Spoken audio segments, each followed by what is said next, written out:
Guys, welcome back to devlog of road trip season, and here we are again with this weird looking face. Alright, so I've made a bunch of progress. A lot of it's been invisible, so that's why I haven't really done a devlog yet, because I wanted to have something visual to show you before I did another one of these. But yeah, I've got some cool stuff to show you now, so let's get to it. So the first thing I want to show you is a bunch of classes that I set up, and these things are kind of obviously essential, you know, to the gameplay and everything. So, you know, I wanted to get these out of the way and have them kind of in there so that I can start like putting things together. The way that I code is very modular. I have worked with a lot of very large applications in the past, and I definitely find that reusable code is wonderful. You know, you don't want to be retyping out like all sorts of, you know, the same thing over and over again, or just slightly different or whatever. You know, that gets really annoying, and you don't want to be doing that. So I set up these classes. As you can see, the main thing that I've done here is the inventory system. So there's some stuff that you don't see here because they are classes which don't show up here. They're like just like a struct, but I use them within this. And yeah, so we'll take the first one as the player stats component. And the player stats component, I don't know if you can see this actually. One moment, please. Alright, so here it is. This is the player stats component. It's very simple. This is what shows up. I've bundled everything into a character state info object.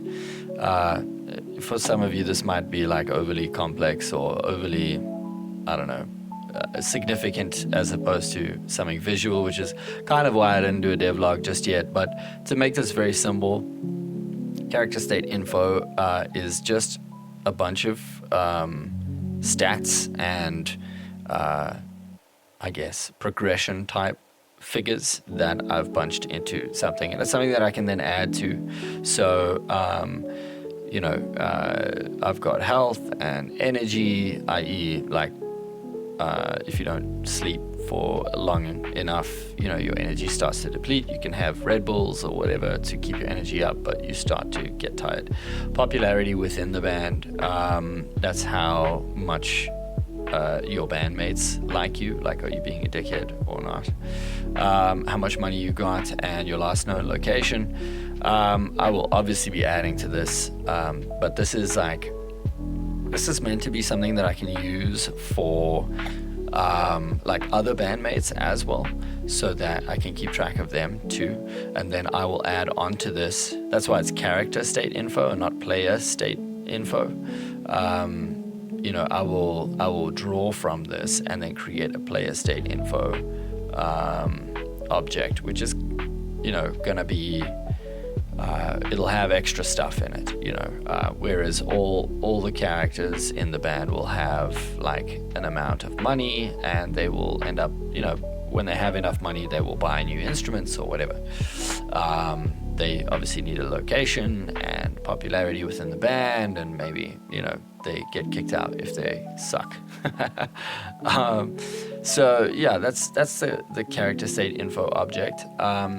And I've bundled it into one thing for another reason, and that is that saving state of the game becomes very simple. I can just feed that this one thing. So if ever I add things to the character state info object, I don't have to then go and change what gets saved in my saving game code. And this is what I mean by like modular code. It's very... I don't want to be going and changing stuff all over the place and having to remember to change things because, you know, now I've added a stat or I've added a trait or whatever, you know. So I just save this, and no matter what the structure of that is, it will save that regardless. I don't then have to say, oh, now I want to save how much money this guy's got or whatever, and then have to go change my save code as well. I just change it here. So that's really cool. I'm going to run through these really quick because code, I don't know, it might not be as interesting for all of you as what it is for me or other devs.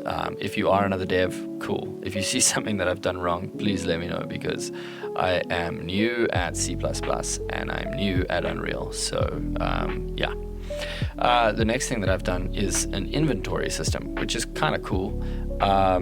I've created inventory structs, and there is an inventory slot object. So your inventory is basically just an array, like a list of inventory slots.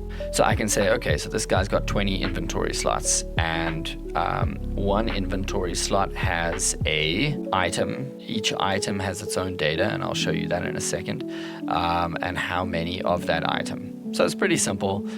It also has like a little boolean that I can quickly check to see if it is empty or not, because that will make checking for, can I place stuff in my inventory very quick. So the item data is also just another little struct, or a class, whatever you want to call it. Probably pissing off a bunch of people here calling these things structs and they're classes, or anyway, whatever.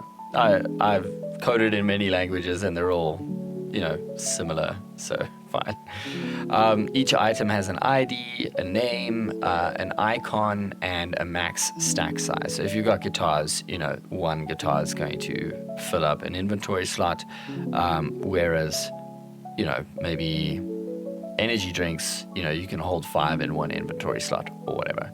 So yeah, so each item can fit in an inventory slot, and then the inventory slot has all of these. Then I created the inventory component. Now a component is something that you add to a character or an actor in Unreal, and I'll show you that in a second. And this is essentially just the inventory, the actual inventory. It's got a default size, which I've hard-coded here, but can be edited in the Unreal editor. It has the array, which is the list of inventory slots, and that's called items. And then it's got 2 functions here. One is add item and the other is remove item. So those are pretty cool. Those functions, you can see them here. I just wrote a few loops. Essentially all this does when you add an item, if it's not a new item, i.e. like, do you already have this in your inventory, then we loop through the inventories slots and find that item, and if there's enough space for it, we stick it in. If there isn't enough space, we chuck it into a new slot if it is empty. So it's pretty simple. Removing an item literally just removes the item. Either it takes 1 out of it, or if that amount becomes less than 0, then it makes the slot empty. So yeah, it's a very simple system. It's not very complicated, and I'll show you it working in a second. So yeah, that's all the code that I need to show you that I did. But I mean, this was invisible stuff, and it took me a little bit to figure out all of this and how this all works and how it works with Unreal and all of that. So yeah, I'm kind of happy that I got that working. There was still some mess around to do in Unreal, which I'll show you in a second as well. So let me show you how my inventory system works. It's kind of cool, actually. I'm kind of proud of myself.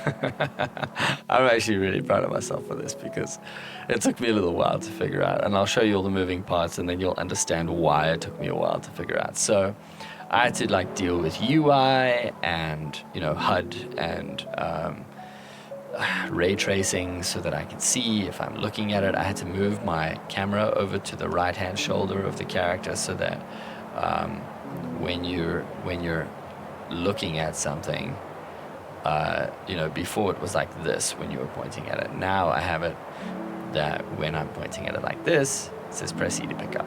And if you press E, the item disappears. You'll see my little log in the top left hand corner there.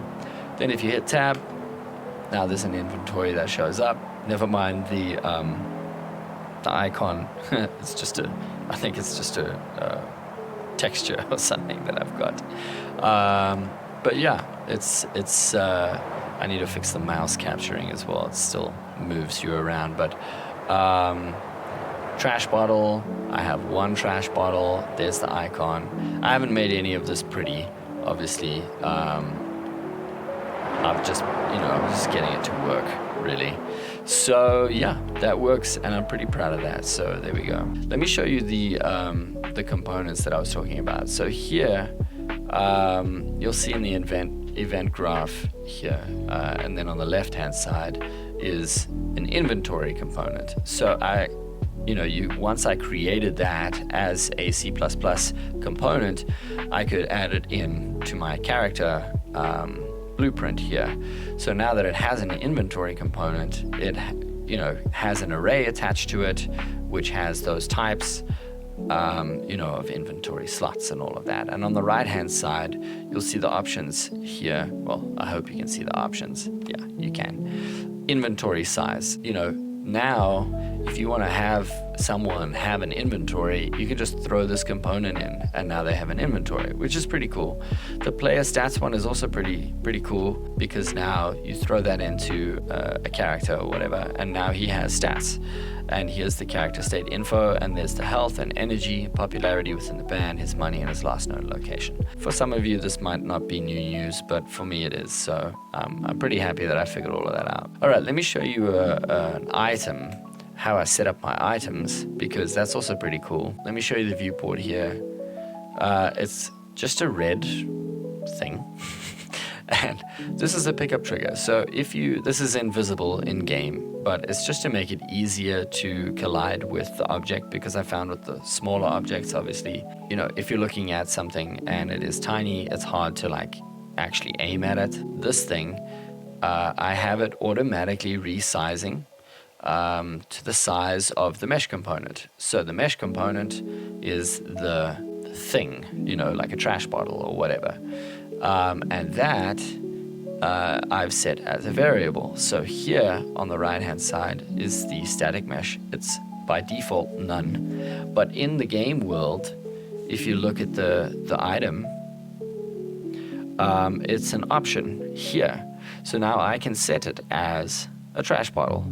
And when I do, then the pickup circle gets bigger or smaller based on the item itself. That was pretty cool to figure out too. A lot of this, this has taken me a couple of weeks to do, obviously, with all of this, but it's been good. I've learned a lot, and I think it will go faster as I go.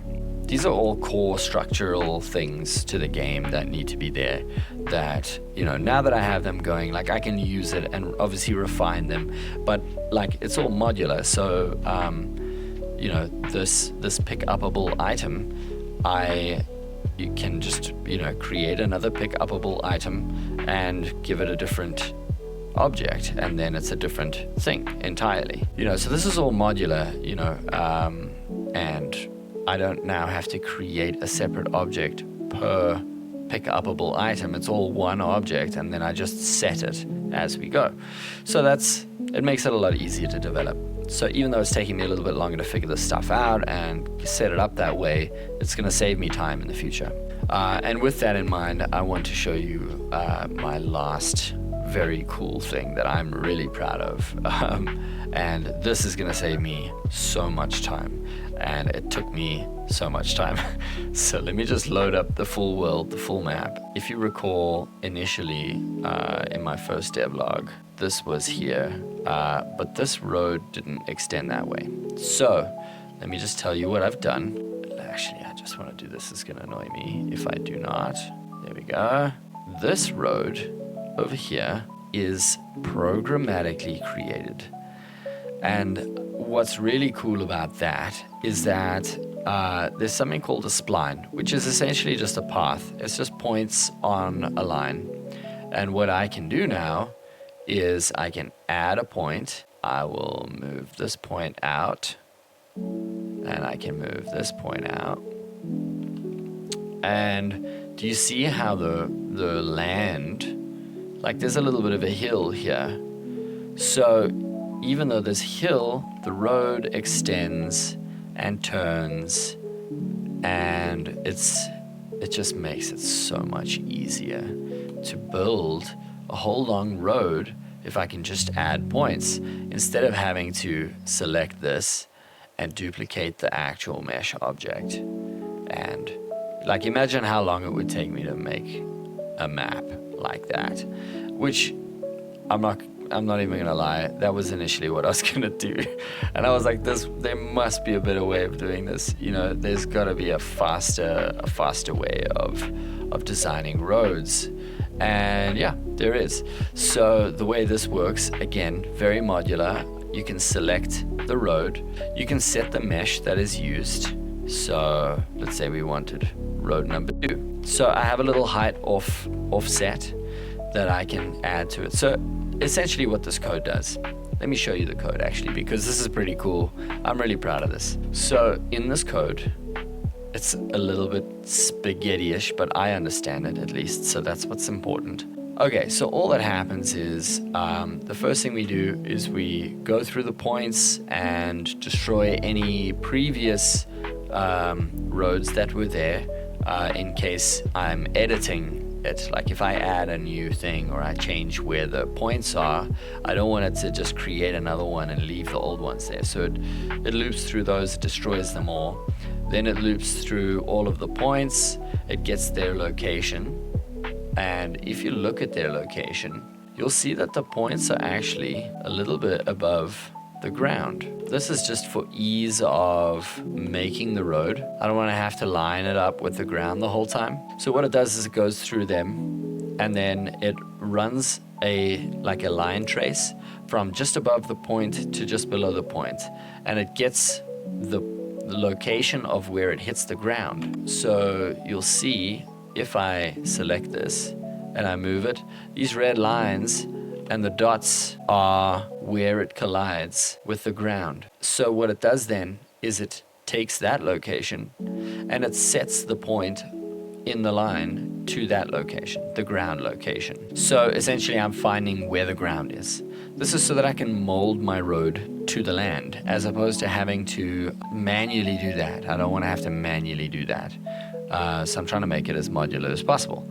So then I loop through all of those points once I've set the location to the ground beneath it, and I add a mesh, like a 3D mesh, which is the road. I create it and I set the start point of it, which is the front of it. So like, let's say here, I set that to the location of the point in the line, plus a little bit of a height offset so that if, as we saw before, there was like land poking through the road, then we could bring it up a little bit throughout the whole line. So yeah, it's pretty cool. I'm really proud of that. It really makes things so much easier. Man, this is gonna make making this map so much simpler. It's programmatically adding the road. I can, you know, if I want to change the style of the road, I can then just create a new line and add points to it, and you know. So yeah, that's a major step for me in terms of making this map, because it's so huge and I was a little bit daunted by it, and I was really trying to come up with a way to make this like